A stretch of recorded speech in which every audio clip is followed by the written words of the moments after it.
Hi all. We are here, I say we, SHOWstudio Editor Mimma Viglezio, fan favourite, are here to discuss Matty Bovan Autumn Winter 19. We've just come out of the show, we're on the route to the next one. Matty is a little bit of a star in the London fashion eye. The show is backed heavily by Katie Grand, and that really shows in all the wonderful embellishments. And that's certainly not to say Matty's success is down to Katie. He is a true talent on the scene, and I think everyone gets a real buzz going to a Matty show. So lots to expect, certainly, because the past 2 seasons have been really breathtaking. There's also huge collaborations to look forward to as well. So Stephen Jones does the hats. Last season we saw a collaboration with Coach, which was back again. And there's also a collaboration this time with Katie Hillier on the accessories. So lots and lots going on in a Matty show. There's lots of texture. Knitwear's really king every season, and it was very much so here.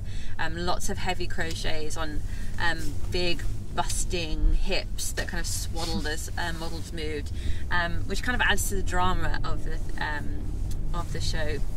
The notes read that Matty had a letter through the door that was addressed to his recently passed grandma, and it was kind of trying to sell furniture, and that whole concept of trying to sell furniture to someone who's deceased, and furniture will sort it out, don't worry, and all this kind of putting a band-aid on a broken leg situation, or trying to soothe something unsoothable with material goods, and so he kind of ran with that for this season. And there's a really lovely tagline called "In uncertain times, this is a sure thing," which was actually featured on the leaflet that came through. I think is a bit of a step for furniture, but definitely perfect for Matty. And I'm going to show you the invite. It says here as well, in certain times they've just taken the little screenshot off, which I think is really nice.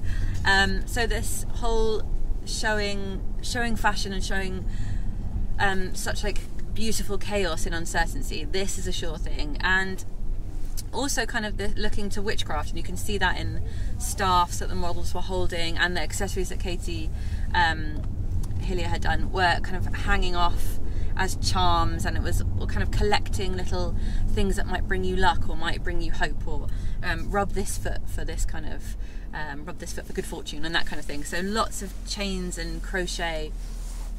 Hats were Coach by Stephen, as I mentioned before, and some were kind of top hats, some were weird, whimsical, fur-lined hoops or ears.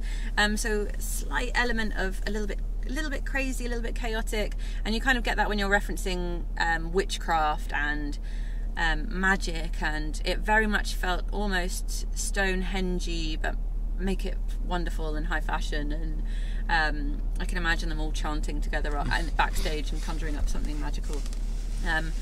I loved the shoes. They were Gina and Coach for Matty, and the boots, the high boots with the Coach logo, I felt really kind of grounded these beautifully chaotic looks, and then you've got this really sharp, smart logoed boot underneath. I thought that was really essential. There were a few moments where models' arms were bound also, and I'm not necessarily a huge fan of binding models, because I feel like if they fall any minute their teeth are going to smack out, but I do feel like it fits with the whole witchy, uncertain times, slightly unsure of what's to come mood that was afoot.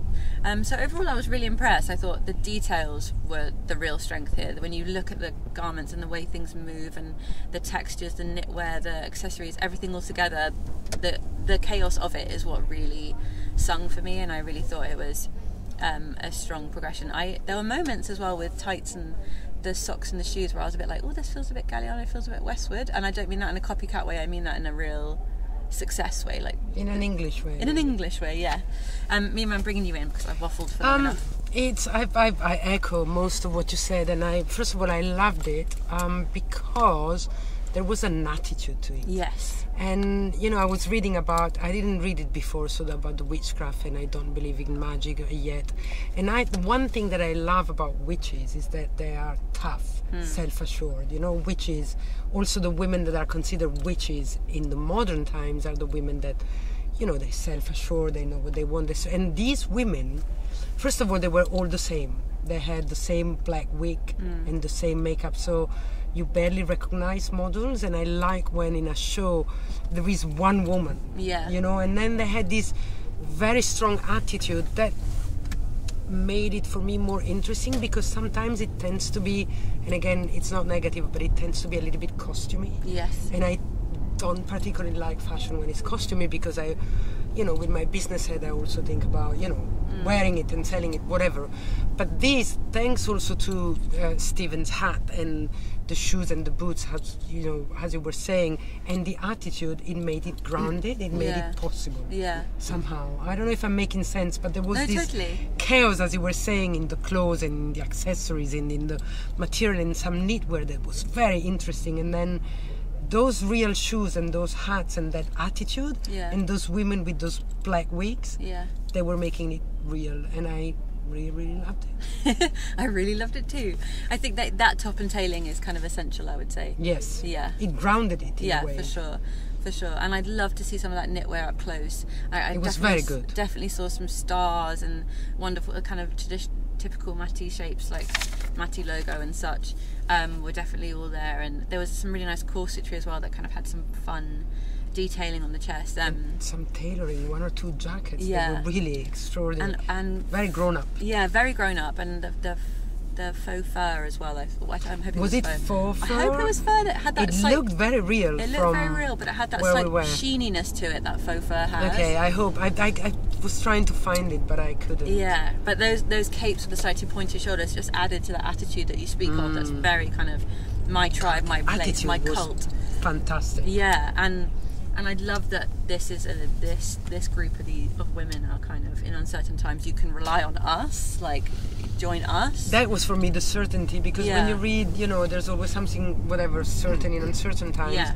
I thought what I loved, and that's a little bit feminist, but it was these women. They came out and like, don't worry, I'm here. I got this. And I liked the narrative because it made the clothes for me look more credible and more real. And I thought it was Matty Bovan really grown up, really ready. It's like, I'm ready now to conquer the world. Yeah, absolutely. I'm interested to see where he goes next, I must say. Hopefully not too much into the, when you mentioned Galliano, and there were some hints of Westwood, but again, a little bit of Lee in some moments. But that's for me is this real Englishness or Britishness. It's this, the traditional fashion of this country. It's like that. It's yummy and full of history and full of, I don't know, traditions in a way. But I would try and keep away the costumey. Yes. Feel. Yeah, I agree. And then it's absolutely perfect. Absolutely perfect. I think that's a lovely note to end on. Thank you so much, Mimma, for joining me in the car. Thanks for having me. And if you enjoyed this, there's lots more to come. Please do subscribe to our YouTube. Yes, and go visit the panels. If you're worried about watching this, if you're watching this through YouTube and you're like, where's the images? Go to SHOWstudio. You can watch the review with all the images underneath. It's all there. So make sure you're subscribed, and stay tuned for the next one. Thank you guys for watching. Bye.